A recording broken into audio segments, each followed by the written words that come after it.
Hello everyone, मैं हूं doctor Deepshree Kaswan और आपका मैं स्वागत करती हूं दीप्स वर्ल्ड में। आज हम बात शुरू करते हैं जो कि बहुत इम्पॉर्टेंट है। हम खुद, हमारे खुद ही के बारे में, सेल्फ लव। ये एक ऐसा टॉपिक है जब इसके बारे में बात की जाती है तो लगता है कि हम सेल्फिश हो रहे हैं। खुद ही को प्यार करना, खुद ही को प्रायोरिटी बनाना सेल्फिश नहीं है। मेरे हिसाब से सेल्फ लव और सेल्फिश होने में एक थोड़ा सा डिफरेंस जो आता है वो ये है कि सेल्फ लव में हम खुद की कदर करते हैं, खुद की परवाह करते हैं, खुद को इम्पोर्टेंस देते हैं, खुद को समय देते हैं। और सेल्फिश में क्या होता है कि हम खुद की परवाह करते हैं पर उस परवाह में किसी का नुकसान हुआ या नहीं हुआ इसकी परवाह नहीं करते। तो अगर हम खुद का ध्यान रख रहे हैं, खुद के लिए समय निकाल रहे हैं, खुद का अच्छा सोच रहे हैं, खुद खुद ही को प्यार दे रहे हैं, तो वो सेल्फिश की कैटेगरी में नहीं आता अनटिल एंड अनलेस उसकी वजह से किसी का नुकसान हो रहा हो। तो इस बात की शुरुआत ना मैं इस तरीके से करना चाहूँगी कि आजकल एक बहुत ज़्यादा बात जिस बारे में हो रही है वो है बॉडी शेमिंग। है ना कि कोई बहुत मोटा है तो उसके बारे में गलत बोला जाएगा, कोई पतला है तो कि ओहो तुम तो बहुत पतले हो। इस बात को इस तरह देखिए कि किसी ने अगर आपको कहा कि आप बहुत मोटे हैं या बहुत पतले हैं या जो भी आपकी प्रॉब्लम के बारे में आपको कहा, उसने कितनी बार कहा? एक बार कहा? आपने अपने आप को शीशे के सामने खड़े होकर कितनी बार कहा होगा? कोई अंदाज़ा है? हम जितनी बार शीशा क्रॉस करेंगे उतनी बार कहेंगे बहुत मोटे लग रहे हो, देखना यहाँ से फैट निकल रहा है, वहाँ से ऐसे दिख रहे हो। तो सोचिए किसने सबसे ज़्यादा कहा? हमने खुद ही को खुद ने कहा ना। पतले होंगे तो देखेंगे ओहो ये अच्छा नहीं लग रहा, वो अच्छा नहीं लग रहा। और सच मानिए जो खराब से खराब शब्द यूज़ कर सकते हैं ना वो हम खुद ही खुद के लिए कर रहे होते हैं। तुम तो हैंगर जैसे लिख रहे हो, तुम तिनका लग रहे हो, ये वो पता नहीं क्या क्या। और सबसे बड़ी बात कब आती है, आप कभी खुद की फ़ोटोज़ पसंद करते हैं? मुझे लगता है मेजॉरिटी के लोगों को खुद ही की फ़ोटोज़ पसंद नहीं आती। अगर ग्रुप में फ़ोटो होगी ना तो हर एक इंसान को लगेगा ये फ़ोटो ना मेरी अच्छी नहीं है, ये मेरी अच्छी नहीं फ़ोटो। हम किसी भी सोशल प्लेटफॉर्म में डालने से पहले जाने कितने फ़िल्टर्स लगाएंगे, कितनी बार एडिट करेंगे। अरे हम खुद ही तो खुद को एक्सेप्ट नहीं कर रहे, कोई और से हम उम्मीद ही कैसे कर सकते हैं कोई और हमें एक्सेप्ट करेगा?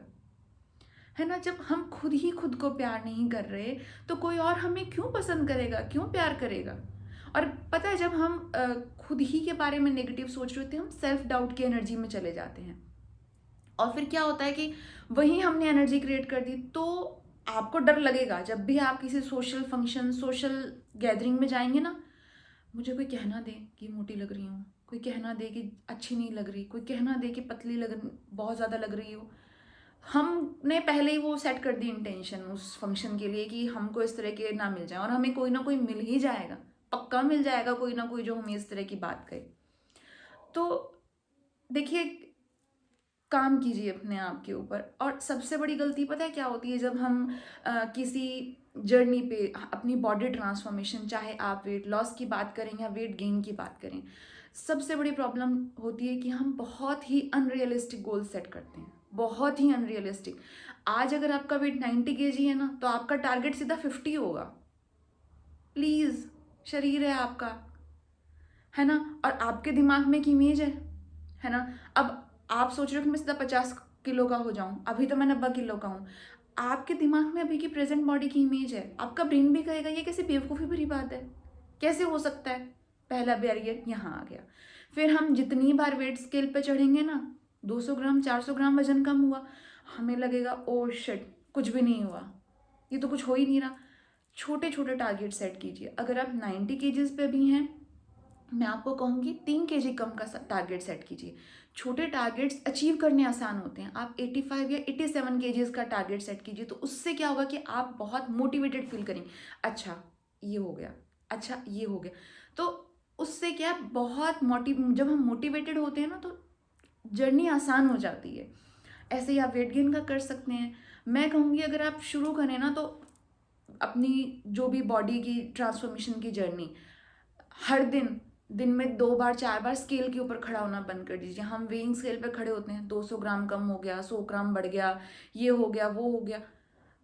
ऐसे तो काम करती नहीं चीज़ें। टाइम दीजिए, अपने आप को प्यार दीजिए, अपने आप को नर्चर कीजिए, अपने आप को हग कीजिए कि जैसे हो पहले उसको एक्सेप्ट करो। मैं बहुत छोटी थी ना तब किसी बुक में मैंने पढ़ा था, आई डोंट नो मैंने कहाँ पढ़ा था, कोई मैगजीन थी या क्या था, जहाँ हो वहाँ खुश अगर नहीं रहोगे तो खुशी कभी नहीं मिलेगी। तो जिस शरीर में अभी हो, देखिए अभी की जो आपकी रूटीन की एक्टिविटीज़ हैं सब में, उसमें तो ये शरीर मदद कर रहा है ना आपकी, तो इसके लिए ग्रेटफुल रहिए कि thank you thank you thank you, आप मेरे को चलने में मदद कर रहे हो, मैं अपना रूटीन का काम कर पा रहा हूँ, है ना। तो अपने शरीर के लिए थैंकफुल होना सीखिए, अपने लिए समय निकालिए, अपनी पसंद की चीज़ें बनाइए। इंडियन सोसाइटी में ये सबसे ज़्यादा चीज़ है कि ना फीमेल्स को त्याग की मूर्त बना देते हैं हम। सबसे पहले माँ को, बहू को, बेटी को त्याग तो वही करेंगी, मेल्स नहीं करेंगे। क्यों भाई? वो अगर सेल्फ लव की या ऐसी बात करती हैं तो उनको लगता है सेल्फिश। नहीं, वो सेल्फिश नहीं है। अगर घर में आपके सभी के पसंद की डिशेस बनी हैं, अगर मान लीजिए रोज़ सबकी पसंद की बनती हैं, तो एक हफ्ता अपनी पसंद का भी बना सकते हैं ना, उतनी तो अलाउ कीजिए अपने आप को। हम खुद ही ना कुर्बानी देने को तैयार रहते हैं। अगर आप कुर्बानी देने को तैयार हैं तो सामने तो लोग कहेंगे आ जाओ दे दो कुर्बानी, हम भी रेडी हैं तुम्हारी कुर्बानी लेने को। तो सबसे पहले ना खुद का माइंडसेट चेंज करने की ज़रूरत होती है, और ये कोई गुनाह नहीं होता कि हम खुद ही को प्यार करें। और दूसरी बात, अगर आप ये बात सुन रहे हैं तो ये मेरी आपसे रिक्वेस्ट है कि किसी और को कभी भी बॉडी शेम मत कीजिए कि तुम मोटे दिखते हो या तुम पतले हो। हमें नहीं पता, हमें सच में नहीं पता कि सामने वाले की क्या दिक्कत हो सकता है उसके कुछ मेडिकल इश्यूज हों जिसकी वजह से वो अपना आइडियल वेट है वो नहीं अचीव कर पा रहा, हो सकता है वो बहुत स्ट्रेस में हो। तो जब भी किसी से मिलें जो आपको पता है ऑलरेडी स्ट्रगल कर रहा है, तो उसके बाद उससे पॉजिटिवली कुछ बात कीजिए, उससे कहिए हाँ इस बार बेहतर है, इस बार मुझे अच्छा इंप्रूवमेंट लगा तुम्हारी वेट गेन या वेट लॉस में। पॉजिटिविटी हम जो स्प्रेड करते हैं ना वो वापस हम तक आती है, ये मैं बहुत स्ट्रांगली बिलीव करती हूँ। और ये मेरा बिलीव नहीं, ये लॉ ऑफ कर्मा भी है और ये न्यूटन का थर्ड लॉ भी है, हम सभी ने स्कूल में पढ़ा है। हर एक्शन का अपोजिट रिएक्शन होता है, जो हम देंगे वही लौट के हम तक वापस आएगा। अगर हम पॉजिटिविटी देंगे तो पॉजिटिविटी हम तक आएगी, और अगर हम नेगेटिविटी स्प्रेड कर रहे हैं किसी ना किसी रूप में, किसी ना किसी रूप में वो लौट कर आपके पास आएगी। ज़रूरी नहीं है कि उसी तरीके से आए। लॉ ऑफ कर्मा इस तरह काम नहीं करता कि आपने किसी को अगर बॉडी शेमिंग की है या किसी के बारे में हेल्थ इश्यू के बारे में आपने कुछ नेगेटिव बोला है तो आपके भी वही इशू होगा। नहीं, कर्मा हमें वहाँ हिट करता है जहाँ हमें सबसे ज़्यादा तकलीफ हो। तो वो कहाँ हिट करेगा हमें नहीं पता, तो नेगेटिव कर्मा कभी क्रिएट नहीं करना चाहिए। एक दूसरे को मोटिवेट कीजिए, पॉजिटिविटी फैलाइए। ज़िंदगी पता नहीं कितने दिन की है, क्या है, जब तक हैं एक दूसरे के साथ तो प्यार से पॉजिटिविटी फैला करके रहें।